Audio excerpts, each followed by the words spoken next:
네, 안녕하십니까. 골드 디렉터 골드입니다. 오늘 코스피 파동 카운팅들 함께 보도록 하겠습니다.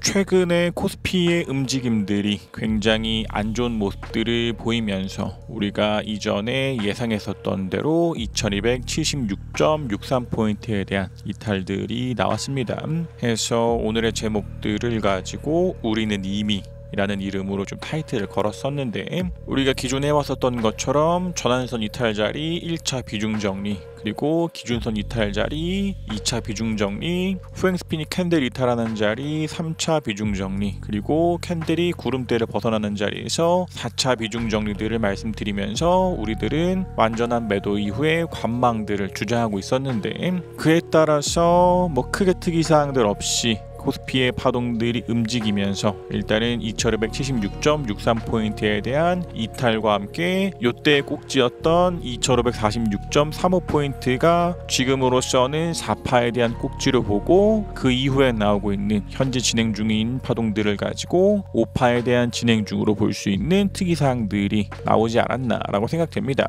그래서 우리는 이미 비중 정리들을 하고 지금 같은 경우에서는 관망들에 있는 만큼 여전히 시장의 방향성들을 좋지 않게 보고 있는 상황입니다. 그래서 이미 고점에서 물려가지고 비중 정리를 할 수 없긴 상황이어서 나는 무조건적인 홀딩이다 라고 하시는 분들은 어쩔 수 없겠지만, 4파 조정 기간 동안에 트레이딩 하신 분들은 지금으로서는 완전한 매도들을 주장하면서 현금 비중들을 많이 가지고 있어야 합니다. 그래서 2276.63포인트에서부터 시작했었던 요 파동들을 충격 파동들이 아닌 이제 조정 파동들로밖에 볼 수 없는 특이사항들이 나온 만큼 우리가 봐야 하는 포인트를 두 가지로 볼 수 있지 않나 라고 생각들이 됩니다. 그래서 기존에 해왔었던 것과 같이 요때를 1파 그리고 요때를 2파로 보고, 지금까지는 요 위치 2276.63포인트를 3파로 보고, 그 뒤로 2546.35포인트를 4파로 보고 있었던 것만큼 지금 나오고 있는 파동들을 5파에 대한 진행 중으로 보고, 그에 따라서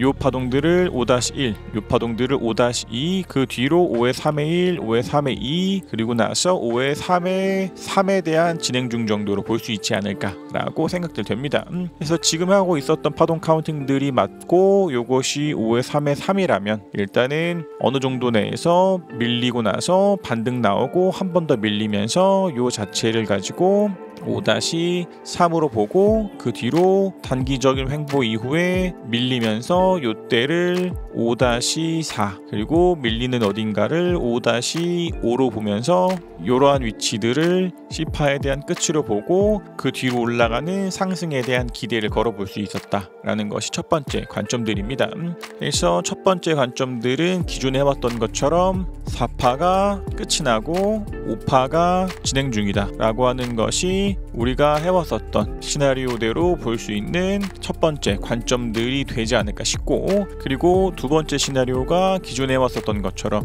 요때를 3-1, 3-2로 보고, 요 파동들을 3-3으로 보고, 요 파동들을 4파가 아닌 3-4파로 보고, 현재 진행되고 있는 파동들이 3-5파여서 전체적으로 보았을 때 2276.63포인트에 대한 이탈인 현재 파동이 3-5여서 지금 나오고 있는 요 파동 자체를 3파로 보고, 그 뒤로 4파가 있고, 그 뒤로 한 번 더 밀리는 5파가 남았다 라고 하는 것이 두 번째 관점들입니다. 그래서 지금 보고 있는 두 번째 관점과 같이 3-4파가 끝이 나고 현재 나오고 있는 파동이 3-5파이다 라고 하는 것이 두 번째 관점들입니다. 그래서 1번 시나리오는 조금 더 희망적인 이야기, 2번 시나리오는 조금 더 현실적인 이야기가 아닐까라고 생각들이 됩니다. 그래서 개인적으로는 2번 시나리오 쪽에 조금 더 무게들을 주고 있는데, 그런 이유들은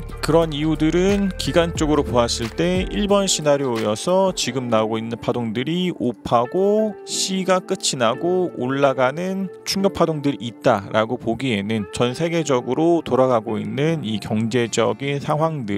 그렇게 희망적으로 보이진 않기 때문에 개인적으로는 2번 시나리오에 조금 더 무게들을 두고 있습니다. 그러나 늘 말씀드리는 것과 같이 이러한 엘리엇 파동 카운팅들은 주관적인 한계들을 가지고 있기 때문에 우리가 생각했었던 1번 시나리오도 틀리고 2번 시나리오도 틀리고 당장 내일부터라도 양봉들이 붙으면서 상승들을 하고 전환선 돌파, 기준선 돌파, 구름대 돌파, RSI가 과매도에서 꺾이는 움직임들을 보인다면 그러한 때에는 이러한 시나리오와는 다르게 움직인다 하더라도 그런 때마다 상승할 확률들이 커지는 것으로 보고 매수들을 할 수 있겠으나 그러나 1번 시나리오로 보나 2번 시나리오로 보나 우리가 객관적으로 보고 있는 RSI나 일목균형표처럼 하락 추세의 시작으로 보는 RSI가 과매수에서 꺾여 들어오고 캔들이 전환선에 대한 이탈이 나오고 그 뒤로 기준선에 대한 이탈들 나오고 후행 스핀이 캔들 밑으로 꺾이고 캔들이 구름대 밑으로 내려가고 그 밑단계인 RSI도 과매도로 들어가고 이전에 있었던 저점마저도 갱신하는 움직임들을 보인 만큼 여전히 지금 나오고 있는 요 움직임들을 가지고 이 정도면 싸니까 이 정도면 바닥이겠지 라는 생각들을 가지고 매수들을 하기에는 여전히 제한이 되어 있는 시장이 아닌가라고 생각됩니다. 그래서 저의 채널이 아닌 다른 채널을 보면서 트레이딩 하신다 하더라도 조금 더 시장의 방향성들을 상방으로 볼 수 있는 객관적인 자료들이 필요로 하기 때문에 조금 더 이 시장을 가지고 보수적으로 대응하는 것이 중요하지 않나 라고 생각이 됩니다.